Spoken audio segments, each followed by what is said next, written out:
Hey there, I'm Dr. Michelle Alden with Healthy Foundations, and today I just wanted to talk to you about kind of the social language aspect of things that we do with the Healthy Foundations family program. I talk about it in my book, Parenting Emotionally Distressed Kids, and I really think that we underestimate how powerful social language is, how powerful language really is. So let me just tell you that a lot of the kids that I work with and a lot of um, the parents that I work with have kids that have some pretty significant issues in the way that they're processing. So their social language skills, some kids seem like they're okay, like they can talk a good talk. They can sound like they know what's going on. I see this especially with some adopted kids. They can sound very mature and such, but when you really ask them what they're talking about, what does that mean? It can kind of break down. But I also see that most of the kids, especially if there's been trauma or if they're having problems with other things in executive functioning, they're not processing things at the same speed. And so we learn how to cope over time. So if your kids may have learned to like cover that by saying I don't know, or asking again like what, or giving some kind of vague or superficial answers, but they may also just need more time to process if you're asking them a question, or if you're asking for um, an answer. I was recently working with a kid, and I asked him to, I said, what are some things that we're working on or something like that. And his first response was, I don't know.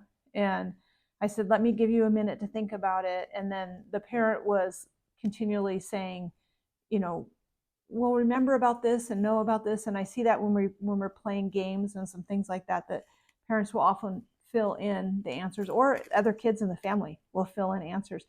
But it's okay to just, we're just gonna think a minute. And sometimes I'll tell kids, I'm like, you know, make it up if you need to.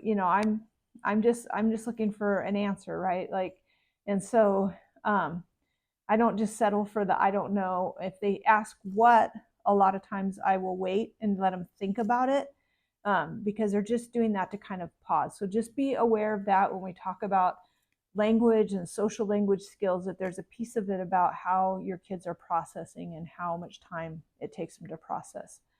So the other thing that we do in our program, and that I recommend that parents work on right away, is getting a good response. So having your child to say yes, yes mom, yes dad, yes sir, yes ma'am, is really really important. It's not as effective, and it's not going to be as good if they just say okay. Or I have a lot of kids tell me like, why do I have to say yes mom, I'm doing it.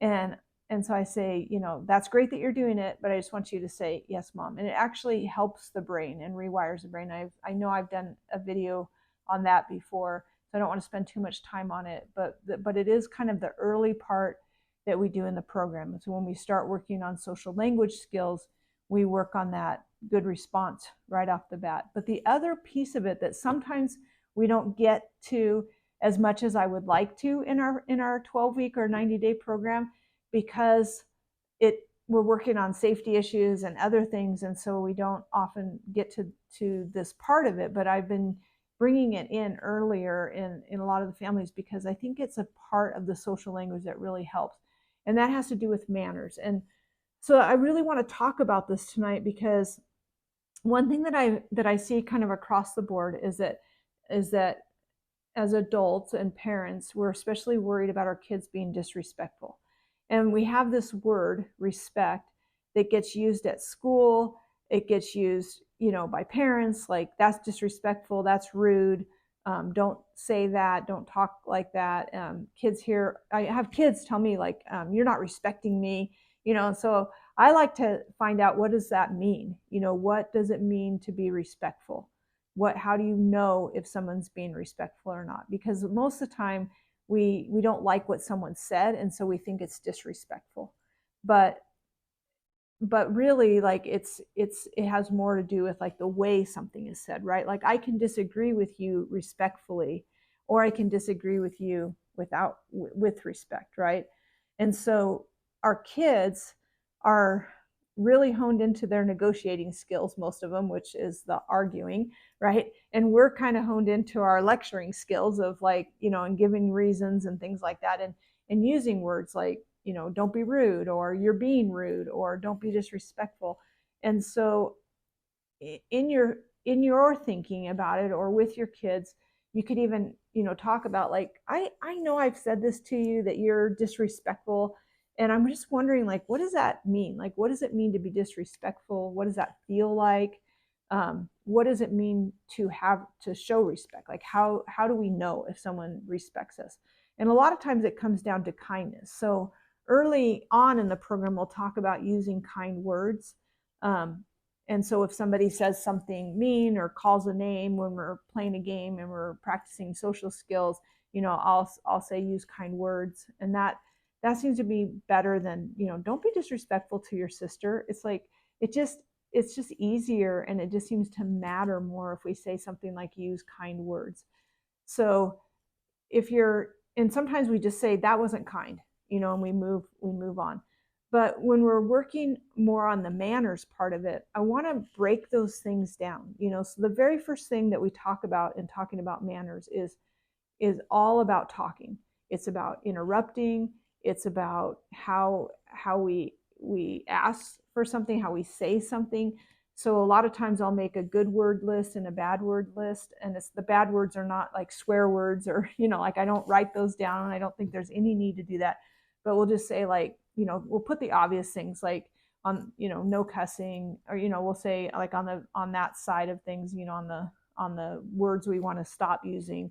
It might be cuss words, name calling, some of the obvious things. But sometimes it's things like, and this is an interesting one, on both the good word side and the bad word side, I will have I don't know, because I don't know is a bad response, but I don't know and I need help is a very good response. So if they're just using I don't know as a filler, or to kind of, just give you an answer, that's not what we want to do. But if they are able to say I don't know and I need help, that's a whole different thing. And in order for them to say I need help is huge. So I never take that lightly. It's like, oh, that is really good. How can I help you? What can I do to help you?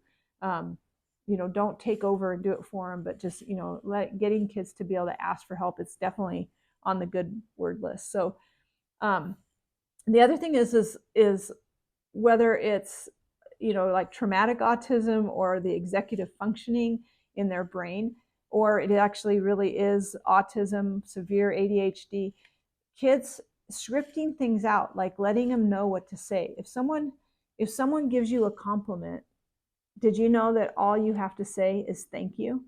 You don't have to say, oh yeah, no, this old shirt, like, oh yeah, no, I got it really cheap, or whatever. It's like, we don't have to, when someone says, oh, I like your shirt, we get flustered, right? We don't know what to say. Our kids are the same way. They don't know what to do a lot of times, how to give a compliment, and they don't know how to receive a compliment. So sometimes we start with just basic, like, we go back to kind of toddler ages of, like, when to say thank you, and when you don't have to say anything else. It's like, if someone says something nice to you, all you have to say is thank you. It can relieve a lot of anxiety for kids to have some of these things scripted out. So there's, you can look on the internet, or, if you have taken our parenting class, you have the workbook, and it has some different ideas on things that you can do for social stories. And some of it is just some basic manners, like, you want something, how do you make a request? Like, you can teach your kids, to make a request, this is what I want it to sound like. So when they say, get me some more milk, you can say, oh, can you ask in a better way? Or you can say, would you get me some more milk, please? You don't even have to say ask in a better way. You can just say, would you get me some more milk, please? And have them practice that. It's like, okay, you try it. It's like, no, just, get it for me. I don't want to do it, or whatever. It's like, I'm not under any obligation to get you it if you don't address it the right way. Also, I would just encourage you as parents, because we all get lazy in our families, really watch how you say things. I have a lot of parents I've worked with over the years that are really upset if their kids swear. They're really upset if they're demanding and if they don't use please and thank you, but yet the parents don't do it. It's kind of like I see this a lot, where like somebody grabs something out of someone's hand and then you grab it out of their hand and say, don't grab things out of people's hands. So you want to model this in your family. It doesn't mean you're going to talk perfectly to each other all the time, no, but you want to model how you want to be treated, how you want them to say things. It's not going to work if you just say, I don't like that they're not respecting me, but then you're having these arguments and these lectures and you're kind of going back and forth as if you're on the same level as your child. So I want you to show them what you want them to say. What do you want them to say? I say this a lot to parents. What do you want them to do? What do you want them to say? Rather than, don't talk to me like that. Don't just grab it. Don't just do this. Don't just like, okay, what would you like them to do? Put this in my hand, please.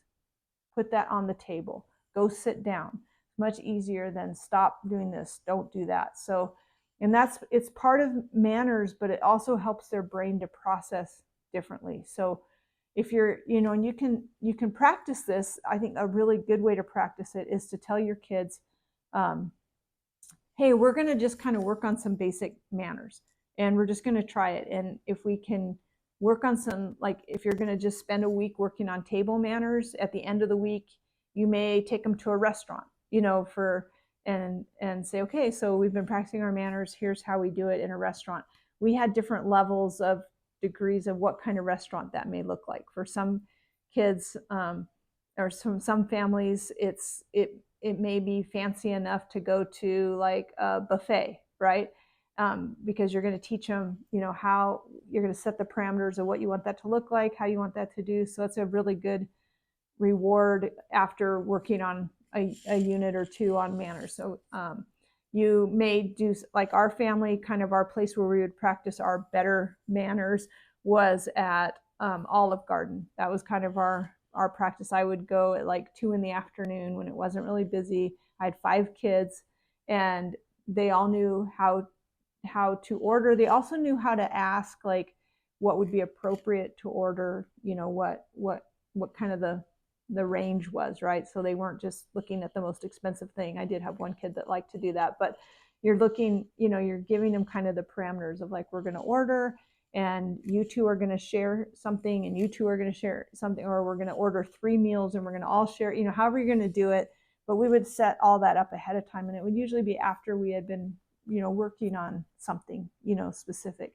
So that's one aspect of manners that you can teach, and you can make it fun because you're working on that. I've had other families that have told me that they don't mind the chaos that's happening at the dinner table, and it's not, they don't want to make it where the family can't just talk and visit and stuff like that. And that's fine. I'm not asking for that. But I think that the dinner table is a good place to practice that we all sit here for a certain amount of time. You may have to have a timer so that it doesn't go too long. But it's a good place to practice, passing, how do you ask for something? Don't reach across, how do you, how do you get help? It's just a good place to practice. So that's one place. But I think a lot of manners just really start with some simple talking things. I see a lot of kids that they haven't learned that they can't just come into a room and already be talking to you. It doesn't matter to them that you're already talking to somebody. A lot of kids will just talk over whoever's talking. So teaching them to not interrupt, have a way to use an interrupt rule. For some kids, they can come up and put their hand on you and wait, and they have to wait till you acknowledge them. It's actually disrespectful and rude for you to interrupt a conversation you're having with somebody in order to deal with your child. It sends your child the message that they are like, they're more important than anybody else, right? Like they're the center of everything, and so they have the right to just barge in, with what they have to say. but it also helps to teach impulse control when they have to wait. So it's like, it's okay. It's like, you can, let them know, like, I see you. And then you want to make sure that when it's a time when you can be polite, that you can say, excuse me, just a minute, and ask them what they want. So teaching that kind of pause and waiting. And I think it's best to do it as a family, like, hey, we're going to work on this. And it doesn't have to, I know that, like, when my kids would all be excited and talking about stuff, and like when we're all together, even now, like there's some interrupting that happens in normal conversation. You can't have conversation just be like person A and then person B and then person A and then person C. It's like you want to have some give and take. But what I'm talking about is kids that just like, they're not even aware of what anybody else is doing. Like, it's almost like that. There's a meme that talks about, well, what is my mom doing besides being my mom? Like, there's nothing else in their world, but you should just always be available. But it teaches them to, to be able to pause and to listen. But what it helps them with social language wise is that from there, then we can teach them how to enter into a conversation. So if you're having conversations like around the dinner table or things like that, they learn how to enter into conversations in a productive way. And we can actually, I work with kids on social skills. We can actually just teach that, like, hey, if a group of kids are all talking and you want to be friendly, like, how can you do that? Like, how can you, wait for a way in? Because a lot of our kids really struggle with that. And a lot of the anxiety comes from not knowing how to deal with those situations, or what they can say or what not to say. So teaching those social skills are really helpful at home.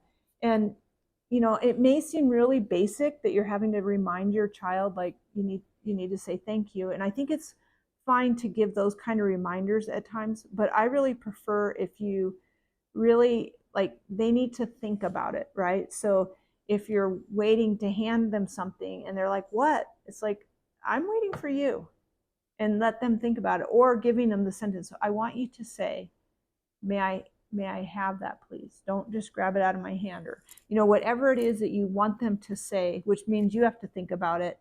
What do you want them to do when they're angry? What do you want them to say when they need to take a break, or when they're really mad? It's like, don't just say, I don't like it when you say I'm, pissed off or whatever. It's like, okay, so then what do you want them to say when they're really angry? Because they want you to know that they're really angry. And sometimes the only way they can get their point across is with the words and the way they say their words. So, and that is still safer than them showing you, right? So think about that when you're thinking, I don't like this, I don't want that. What can we exchange for that? How do you want them to say that? How do you think about this in your family? How do you want people to be greeted? I have had some families where they always get up and walk somebody to the door. Other families, it's like, hey, okay, see you later, and people leave. Does somebody go to the door? Is it okay for your kids to be yelling from any part of the house, like, come in? Is it okay for your child to go to the door and let somebody in? So that's all part of manners. But slowing our social language down and thinking about how we want to express ourselves, it's becoming a lost art. And I can attest that it is one of the reasons why we're losing so many other, I think, executive functioning skills that we need in our society, because I don't think we're putting the emphasis on these language skills. And it's a huge part to how our brain is functioning. Saying yes, mom, keeps our brain from always going to that impulsive negativity. Being able to know how you're going to connect with somebody when they come in, how your family does it. I had a rule in our house that when someone came home, they needed to find somebody and say that they were home. If people were busy doing something, it's like, oh, hi, mom, I'm home. Let us know. Don't just go up to your room. And that was for the adults too. It's not okay that somebody comes home after being gone all day and we don't even bother to say hi to them. And I've seen tons of families like that where it's like nobody even says hello. So these are little things that are not too hard. And if you make it kind of a family project and you just work a little bit at a time where you can, starting with those yes moms and working, and please and thank you. Remember that your teenagers need this work too, because their executive functioning skills are lower because their frontal lobe is growing, and so they may have forgotten how to interact in appropriate ways. And it doesn't mean that they're going to do it with their friends. I've had kids tell me, well, I don't talk to my friends that way, and I'm like, that's fine, but I'm not your bruh. And you can learn also how to talk to adults. It really was not that long ago when kids, even if they talk to each other differently than they talk to adults, they didn't talk that same way in front of adults. And for sure not in front of like women and children, right? But now in our society, it's like everybody has like, I feel like has like forgotten, what it's like, just basic, polite and kindness. And it will help them for every aspect of their life, including making friends, including talking to teachers, including bosses, and um, all of that. Like we need to teach that in our families, because that is our first place of language, and so this is a really big part that does kind of go hand in hand with building safety and connection and all of the good things that we want to see happen when we want behaviors to change. So if you have any questions or comments, be sure to leave those for me, and I would be happy to answer anything you have. Remember that you can subscribe to our YouTube channel or this podcast and get updated every time something's released. And look for more tips in the book, Parenting Emotionally Distressed Kids.